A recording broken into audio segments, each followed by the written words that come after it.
Reena Gupta, you're saying that you're supporting the government when it comes down to principal grounds where the UCC is concerned. However, are you not supporting the opposition on principal grounds? Because the entire opposition that has got together in Patna, 15 political parties have come together to oppose the government stand on UCC, have called it politics of vote bank. The Aam Aadmi Party doesn't think so? Preeti, so what we have said is that the idea of uniform civil code is what we support. But right now, we don't even know what this UCC will look like. Has anybody seen a draft of UCC? Does anybody have a timeline? What is happening is that the Bharatiya Janata Party is again trying to divert the attention of the country from important issues like unemployment, inflation, and it has brought in yet another jumla that we know they are fond of doing. And the Law Commission has said that it is giving 30 days for a country of 140 crore people and an important issue like UCC. How can you allow only 130 days? That's my first point. Secondly, when you're talking about UCC, what will happen to the Sikhs? What will happen to the Buddhists? What will happen to the Jains? There is no clarity. So they basically want the country to again get polarized. And this is, if you remember, Preeti, this is the same toolkit that they used during CA-NRC discussions. That time they said all the Hindu refugees will come to India and will get citizenship. Can I ask Bharatiya Janata Party, how many Hindus from Pakistan have come to India and have been given citizenship?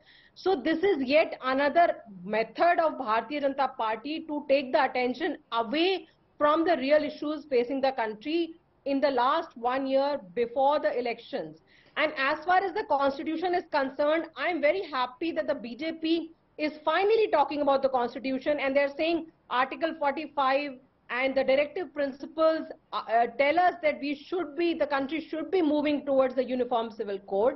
There are several directive principles, Preeti, as you very well know. The directive principles also talk about good quality education, good quality healthcare. Why is it that the Bharatiya Janata Party does not care about once again, Reena Gupta, the fact is the jumla that you're talking about where the BJP is concerned, many would say that you are the one who's actually throwing the jumla. At one end, you're asking for the Congress's support on ordinance. On the other hand, you're going ahead and publicly saying on principle you support the government on UCC. Now, where does it lie where the principal support for the opposition is concerned? So, Preeti, the support is for the idea. How it should be implemented, how everybody needs to be consulted, what will the draft form look like, what will happen to the Hindu undivided family, what will happen to the other communities, like I said, Sikhs and Parsis and Jains. All of that needs to be discussed, and that cannot be done in 30 days. So the government needs to first put out a draft of when it says UCC, what does it actually mean? And then there needs to be widespread Reena Gupta, can it be said this is pressure tactics by the Aam Aadmi Party where you are trying to coerce the Congress to side with you on issues like ordinance? Because otherwise it's, nobody can understand. You want the Congress's support, yet you are supporting the government on key issues that the Congress is opposing the government. Absolutely not, Preeti. This is UCC, Article 370. These are issues where we've differed with Congress. And that is our principal stand, that these are issues that we believe the country needs. But how, again, coming back to UCC, there needs to be a proper draft put in place. You can't do this jimlabaji say ki UCC hone wala hai desh mein. What does it actually mean? And everybody, the communities need to be consulted. After that, only a proper Reena Gupta, appreciate you joining us, but by the, in the end, it's very clear because where does the Aam Aadmi Party stand in all of this? Many would say it's opportunistic because on one end, you're seeking the Congress's support on the issue of ordinance. The Congress can turn around and say, in principle, we oppose the Aam Aadmi Party on a state level. Therefore, we will support the government. But having said that, thank you for joining us. Shazia Ilmi, when it comes down to jumlebazi is what you're being accused of, is there a draft? How are you going to take it ahead? What's the fine print? Is it just right now thrown into the mix, especially elections are in order in states like Madhya Pradesh, which are largely 91% Hindu governed in terms of population? Yeah, can I come in, please? Please, So please, we go just ahead. heard the AAP spokesperson flounder and not give any answer and be wishy-washy. Clearly, she doesn't even know the difference between Article 44 and Article 45. UCC has been at the heart of public discourse since 1948. You have to pick up the Constituent Assembly debates to know where it comes from. And of course, on the face of it, Arvind Kejriwal has pledged support to it. So all that posturing we heard from the spokesperson was all a lot of, a way to prevaricate. Maybe it comes from the fact that she knows little about the subject. So UCC has been discussed many times, and UCC has been part of the BJP manifesto. It is the only party which has been for it for the longest period.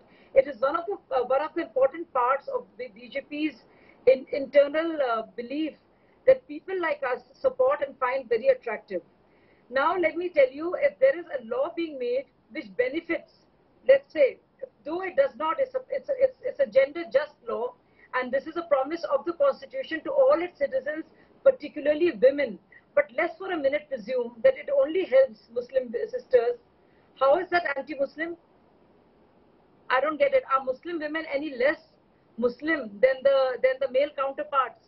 Secondly, if this is a constitution mandate and a promise to the citizen, isn't the freedom for the women of this country incomplete if there's going to be discrepancy when it comes to marriage, divorce, alimony, succession or inheritance or adoption? These are very real areas of family life. And tell me why does, no, I want as much time as you gave to my predecessor, so please indulge me, please, it's important. Secondly, tell me, the diversity of the country never got affected with the Indian Penal Code, or did it? There is the same law, criminal law, that is at work for all the citizens. Why shouldn't there be the same law when it comes to Indian women? Our Sikh sisters, our Muslim sisters, our Parsi sisters and our Christian sisters? Why should there be any less beneficiaries of a great constitution than the brothers, than the men? Isn't it time finally to have a death knell of feudalism and for New India to allow as much to these daughters as it does for the sons?